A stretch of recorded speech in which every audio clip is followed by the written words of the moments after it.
On the screen, as you can see, that is Isabel Brenda, who will be joining us much later to tell us on how the synthesis of this particular election. And many thanks to both of you to join us. And Isaac, let me just begin with you. Taking the cue from what Isaac Kalechi has told us, the internet is shut and it's slow. Why do we experience such issues during elections in Africa? Thank you so much, George, for having me. It gives me so much pleasure to discuss regional matters. Personally, if I told you that I was surprised, no, I wasn't surprised that the internet would be switched off. We've seen this pattern in other countries, like in Uganda, in Kenya. I think it kind of also happened, and also although it didn't take quite a long time. But I think politicians have kind of borrowed the script from the elections of 2021 in Uganda, where Museveni switched off the internet and banned the Facebook. And guess what? People maneuvered through the internet using VPN. Up to now, people are still using VPN to circumnavigate Facebook. Many of them are using Facebook, although it was banned. So you can read it between lines. So it's the same script that also Paul Biya, the one who was announced for the 8th time in Cameroon, activated just 2 days ago. We did that story. And so I wasn't surprised that it has happened in Tanzania. It was expected. And in the absence of allowing all voices to be heard, I'm talking about the media. So for Samia Suluhu, it was one of his best ace that she had kept, saying, I know the Gen Zs might come up, guns blazing, and when they go on social media platforms, they are unstoppable. So the machinery itself in Tanzania is wearing the power of the Gen Z, the power of social media, the power of Twitter, Instagram, where the young generation can go and voice and vent their anger. That's why they switched off. Yeah, and Brenda, taking on from what Isaac is saying, I mean, it borders, curtailing freedoms of expression and in these spaces that many young people are using. Is it concerning to you as well? First of all, good afternoon from Nairobi, Kenya. My name is Brenda Isabel, and it's lovely to have been invited here. I think it's very disheartening coming from Kenya and East Africa specifically. To watch what is happening in Tanzania. It is literally a one-horse race. If we were supposed to, George, if we wanted to talk about, curtailing human rights or stopping freedom of speech, shutting down the internet, I think President Suluhu has done much worse than that.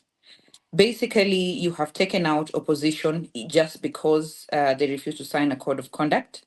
And the code of conduct, basically, because we're asking for reforms, I believe that an election is supposed to spring from a platform of equality where all the competing interests sit and agree on the rules of the game. But looking at what the party has done, what President Suluhu has done, I mean, CCM has been in power since independence. So this is not a surprise. It is very systemic. Tanzania looks good on paper, but it is far from it in terms of the state of the governance of the country. President Suluhu has just inherited what is a systemic retrogression of democracy, if you ask me, because this party has run elections ever since independence. And so what Tanzania likes to do is to make things look on paper as though it is a democratic country.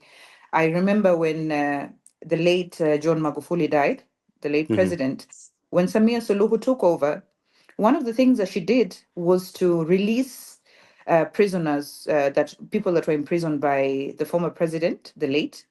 And I remember this herald, something that was seen as a new beginning. Absolutely, but it is a smokescreen because I am very sad that in fact it is a female president doing this, because knowing how much women have fought to get into office, political office, not just even the presidency, is something that we only dream about, So looking at, some of us are working very hard to deconstruct barriers that impede, female that stop women from getting into political office and representation. And this is what a female leader does. it is extremely sad knowing that she has, imprisoned and charged with treason opposition leader Tundu Lissu, and we have seen how how pressure knows no bounds. We have seen a trend where there's also a cooperation between repressive regimes. If you look at Kenya, Uganda, and Tanzania, recently when Tundu Lissu was presented in court, there was colleagues from Kenya that went to support, in solidarity, and they were also abducted and tortured. And you can imagine these are international human violations, where you Yeah, and Brenda, now before we get to that, yeah. Brenda, just allow me to interrupt, just to bring in Isaac as well. Isaac, what Brenda is, intimating is, the systemic retrogression in Tanzania, and you've reported in this region for quite some time, Isaac. Is this the lowest Tanzania has ever experienced? Absolutely, because when President, the late Benjamin William Mkapa took over the helms from Hassan Mwinyi, it was the herald of Tanzania embracing multi-party politics, just like Kenya did in 1982. So everyone was glad that at last, the unitary party system of Mwalimu Kambarage Nyerere was, going to be shelved, and the Ujamaa policy was going to be shelved. At last, we're going to see multi-party politics. But again, we have to remember where Tanzania is coming from. I mean, when you look at the Ujamaa policy that had greatly entrenched itself in society, even up to now, we still have some vestiges. It wouldn't be a walk in the park, just like other countries, like Kenya, for instance, or Uganda tried to achieve to a certain extent in 1996. So perhaps when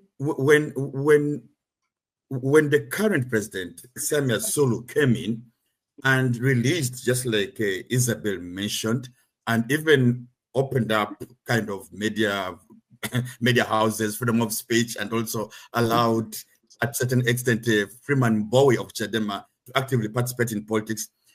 Oh, people relieved a sigh of relief, saying, finally, we are done with the authoritarian Magufuli, and we have a lady who's going to be like maybe former Liberian president is Ellen Johnson Sirleaf. But, well, one thing we don't have to forget is that Tanzania is a male chauvinist society. So to a certain extent also, Samia Sulu thought that maybe, yes, that she had to show that she has arrived. There was some discontent within the CCM party who wanted to downplay her authority, who wanted to see her as a woman, not as a leader, befitting the stature of a president of the United Republic of Tanzania. So I think that kind of triggered her to act otherwise and say, I have to do something. Let's not forget that the previous two leaders, herself and the late John Pombe Magufuli, were acting on a template designed by previous leaders like Jakaya Mrisho Kikwete. So to an extent, this was a way, it's a calculated strategy by Samia Sulu to stamp authority and send a warning to any dissenting voice that, by the way, I'm not yet done. I might come back for re-election in 5 years' time from now. And I can tell you she'll be the first president for Tanzania to rule more than the 10 years. But all right, of course, I'm disappointed. Maybe if I may say something tiny to touch on what also Isabel pointed out. I'm also disappointed, just like many people who thought that maybe this mother figure in Samia Sulu was a beacon of hope for the country, and Tanzania would be a lesson, would be a point of reference for countries in the region that don't embrace society, don't embrace democracy. But I think the way is still a very long one. And it's a long one indeed. It's a long one indeed, Isaac and Brenda, as you've intimated. And of course, just for the purposes of the people who are following us right now, Isabel Brenda is an electoral law and governance institute expert for Africa. And Isaac Mugabe is our reporter who's covered East Africa wide and largely unapologetically, as you said. And we are trying to synthesize, this particular election. We're talking about Tanzania 2025 elections, which has been marred by claims of the opposition, being denied the opportunity to participate free and fairly. And this speaks to political exclusion. The two are painting a very hopeless, picture. And as you know me, Isaac, I like being constructive. Brenda, so we are is there a painting way reality, the reality. yeah, there is a reality, yeah. But Brenda, is there a way Yeah. out? Is there a way out if you're talking about, constructively, repairing what has already been broken? Yeah. Mm, So I was saying that there is hope for Tanzania, but one of the things that they have to look into is making sure that their constitution is very strong. So mhm, what I've noticed the president doing is that if with all the human rights violations that have happened, she sort of is able to use the state machinery to create a strong justification for oppressing people. For example, with the locking out opposition leaders, she said they refused to sign the code of conduct. When you look at it on paper, that looks like a very valid reason, but there's a political reason behind it. So I feel like if the infrastructure of Tanzania was strong enough in terms of their constitution, then I believe that they would experience, a better political environment, and that democracy and good governance can thrive. However, one of the things that you must realize is even with the current constitution that Tanzania has, did you know that if a Tanzanian is caught reading the constitution, the state can come for you and say, we are suspecting you of doing something wrong. Imagine the constitution is a law of the land where everybody in Kenya walks with a pocket-sized constitution in their wallet, in their bag, somewhere. But in Tanzania's case, even just if you're caught quoting something from the constitution, you're treated with a lot of suspicion and you could end up in trouble. So we're looking at a very heavily oppressive regime. And like mhm, I mentioned earlier, this is extremely systemic because this is what they've gone through from independence. But I must remind Tanzania, if any Tanzanian is watching, Tanzania is where Kenya was in 1992 when we removed President Moi from power. There was a one party, of course, that multipartyism system, came yeah. into Kenya, but Mm, KANU, which was a ruling party, was extremely strong. And the kind of oppression that we saw back then, it was seriously dark days. And I feel like that is where Tanzania is today. So the mm, journey of democracy and good governance is taken in strides, a step at a time. So I pray that they will be resilient through these dark days. Of course, looking at the polls, all 37 million registered voters, I personally expect a low voter turnout because people don't have their preferred candidates on the ballot paper. And to make matters worse, this is the first time Tanzania has seen a 26% rise increase in terms of new registered voters, which means mm, people were really hoping for change and praying for change. And I can only sympathize with our brothers across the border, but mine remains a message of strength and resilience. May they keep their head up. I pray that young people will be peaceful. It takes seconds to burn your country down, and it takes many, many years to rebuild it.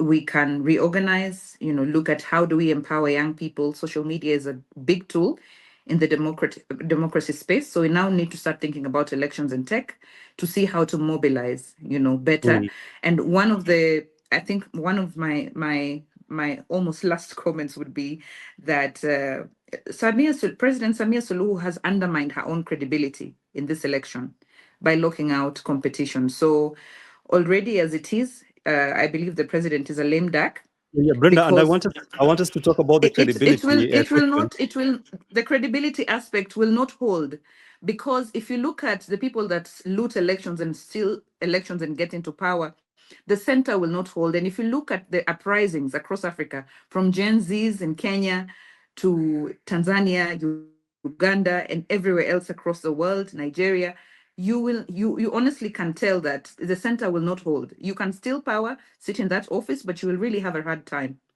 Yeah, and of with course, your. the center may not hold, and because this is the live coverage of this election process happening, rather exercise happening in Tanzania, I would just like to update our viewers who are following us on our Facebook page and also YouTube page that news just coming in is that hundreds of people have been protesting and police station burned down in Tanzania's commercial capital, Dar es Salaam.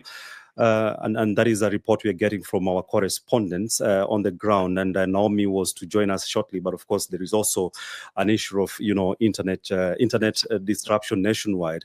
And the correspondents are saying that group have banned the police station along the Nelson Mandela Road. That is the main road from the city port. Then they gathered outside chanting, "We want our country back." Now, police fired tear gas, but were pushed back by a large group of protesters on the road who threw stones. And, the journalist added. And Isaac, before we started this particular, before I got to this, conversation with you, we played a clip from the president herself, president intimating that the process is ongoing smoothly. But of course, we've had the news coming in that there are some demonstrations, some sort of demonstrations in the capital, not the capital, but of course, a big city in Dar es Salaam. And Isaac, she's also pointed out that the media is doing its job. Yes. But we also know that, some international press were denied, access to cover this particular election. Maybe could you speak about that, Isaac? I think, well, in all fairness, to begin with, Samia Suluhu says it's a very important exercise, and that's why she has come out. That is good, but I think she has made it less important. Secondly, she talks about the media. She's happy that it's been covered. But that's an irony. That's quite the opposite of the fact, because not every media personality or media house is allowed to report or to cover the elections. You can report inside. Some have been allowed to report inside, but not to cover the elections. And then when you look at where she was standing, doesn't it tell you something that maybe she's out there to vote with her personal security and maybe a few people from from her neighborhood? It speaks volumes. You think it's staged? It's not staged, but it speaks volumes. I mean, the voter turnout is quite disappointing, and you can't say it's important when people have decided to stay in their houses. And that's why maybe the reporters just told us that one of the reporters on the ground is reporting that they're banning police stations. Okay, instead of going to vote, that shows the level of disappointment that actually Tanzanians are going through. And without missing words, I think she's shooting her own foot. And for me, the many years I've been covering, elections, and even in media, I'm speaking about over 20 years, politicians seem to be cut from the same cloth. They never mean what they say, and they never say what they mean. You can think we live in totally parallel lines. There's a time, at least the previous elections in Uganda, where even the president himself said, "Oh, even though I won with a big margin, but I have evidence that the opposition stole my votes." Yet actually, at police stations, they never allow people to vote.